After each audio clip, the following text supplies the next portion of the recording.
Hashtag Heard on F features, part of the show where we get you some sound bites, some interesting conversations from our sister shows. And Wednesday nights with Inayat Wadi, well, there was a really, really interesting discussion there. The discussion was around jobs in South Africa. And if foreigners, put it as bluntly as possible, are foreigners taking South African jobs? Is our high rate of unemployment solely because of the fact that we have brothers and sisters from different parts of the continent in the country? Take a listen. We'll be back with you again next week for the Tuesday edition of News and Views Night. Wadi will be with you tomorrow for the Juma edition of the show. Shap, shap. So thank you again, Inayat. I think, Inayat, now that you are getting onto the issue of foreigners, I need to first of all sort of reiterate some statements I've made in the past when you've invited me to your show. And the first one is for me to always start by saying South Africans and Africans have an inability to be xenophobic. We don't have such a thing. And I broke down what xenophobia means in terms of xenos and phobos. We don't have that. Secondly, we need to be very careful with the narrative that has been loosely and mischievously used and intertwined by way of obfuscation, where people confuse migration with illegal migration, okay? Now, legal migration is always sound. And you remember when I ended, my statements in your show last time that I said, migration has always been shown to grow economies all over the world. It's not just a matter of the developing world, it's also the developed world. There is a trend that shows growth. The research you are quoting, I'm not aware of, and I'm always very skeptical of research, given the way in which it is conducted by most houses that do research. But you cannot blame foreigners.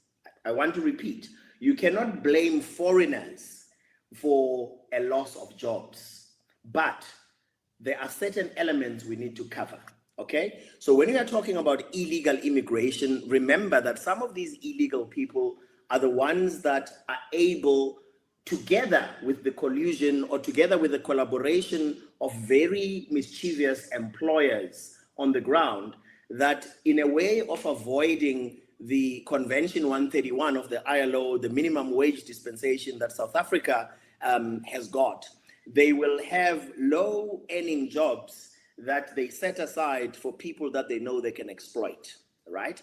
And you'll find these in restaurants, petrol attendants, you'll find painters, builders, backyard mechanics, Mr. Delivery, Checker 60, trunk companies, and all those jobs where mischievously employers will actually, South Africans will go and hire people that are illegal immigrants. Why? Because it is easier for them to exploit them. It is easier for them because they are desperate to accept jobs that fall below the minimum wage.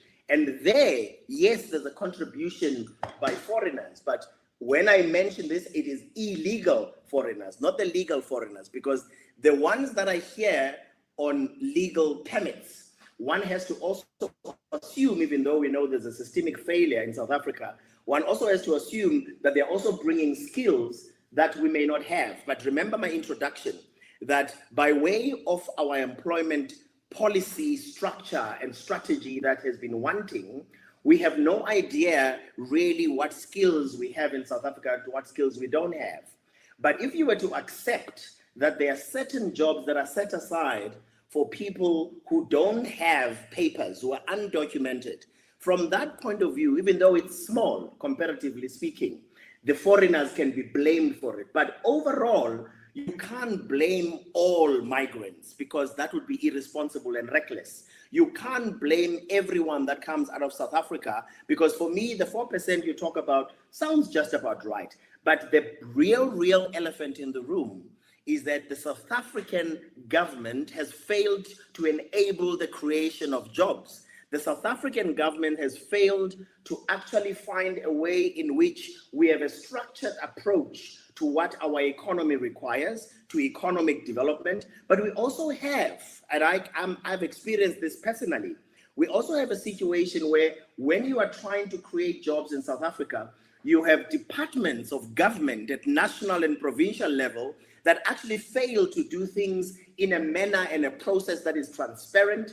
You know, if something is supposed to take 3 months, for example, to look into for applications, for licenses, so that you can create jobs for people, it will take more than a year. So something that's supposed to take 3 months is over a year, which is why you also have to link with what I said earlier, the productivity stats that we have and the competitiveness. South Africa, from a global competitiveness basis, we have dropped from number 44 out of 61 countries about 12, 13 years ago to run about number 60 now, or 61 out of 63 countries. All of those are cumulative. There's not one cause that you can say this is the main cause. I hope that unpacks things a little bit better in a yet. Well, certainly it does. I see Dr. Vusi Sibanda has joined us as well. Dr. Vusi, good evening to you, sir, and welcome to the show. Thank you very much. Good evening, and good evening to the viewers and listeners.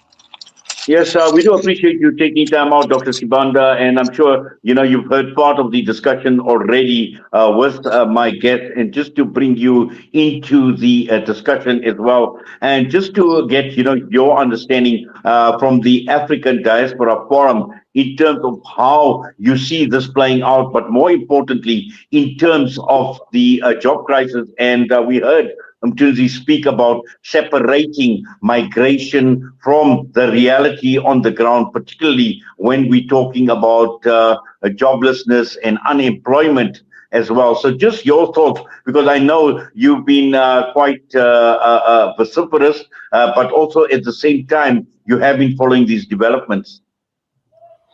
Indeed. Well, look, thank you very much. And I think these discussions, from Mthunzi, I think they are very, very insightful. When I was listening, of course, I got in a little bit late, but you see, I think one of the issues that becomes very problematic is the fact that, we can get to a point where we make ourselves believe that migrants have come into a country coming from, foreign countries and take away the jobs, of locals, because that makes a presumption that, when you say that they are taking away jobs, you're actually trying to, or you're presuming that they have got something that they offer, if it is not only the issue of exploitation, that they're exploited because they can be employed on mega salaries. But that only happens, especially when we talk about those best jobs, which I think the last speaker was referring to, when he said there are jobs that ordinarily are not palatable, to locals. That happens the world over.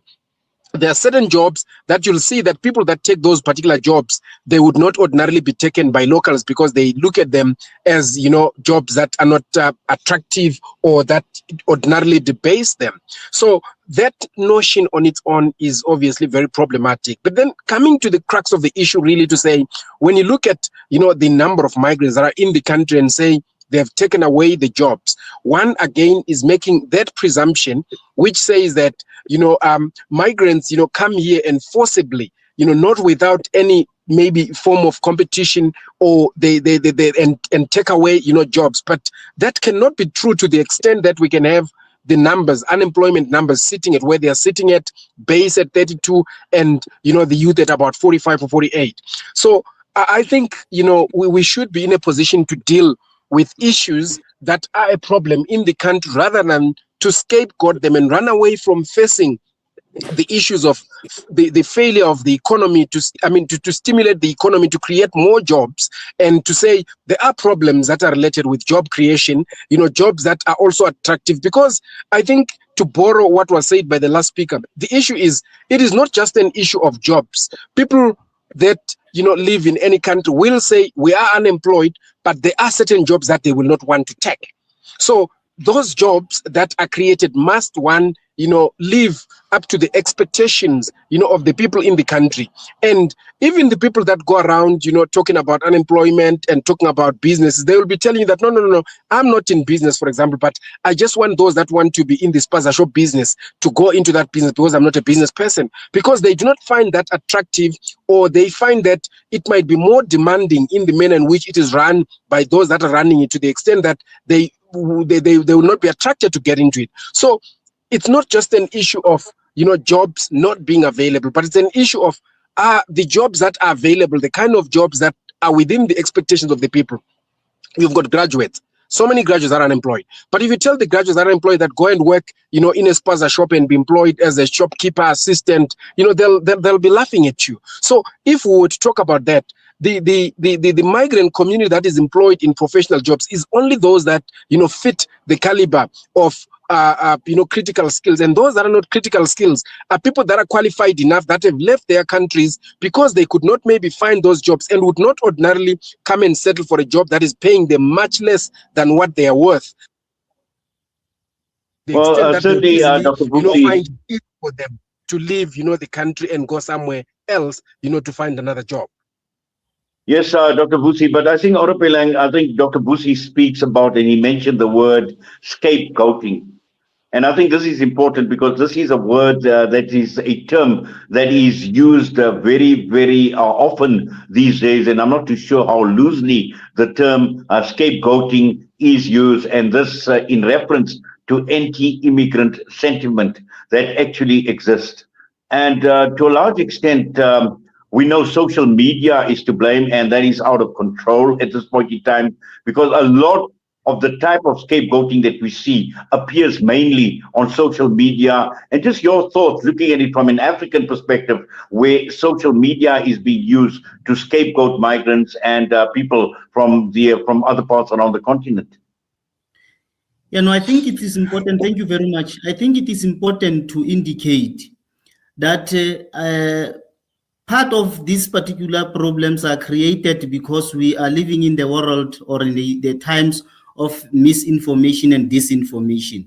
But we must also again indicate that the unfortunate part is that part of these problems of scapegoating, one could blame to a certain extent the mainstream political organizations that for a very long time they have not been able to enter the debate about migration and immigration because of the sensitivity and the emotiveness of this particular issue. And they have left populists to take the center stage and use this important issue that's supposed to, of course, lead the debate to find a lasting solution for electioneering. And that is where the problem lies, because South Africa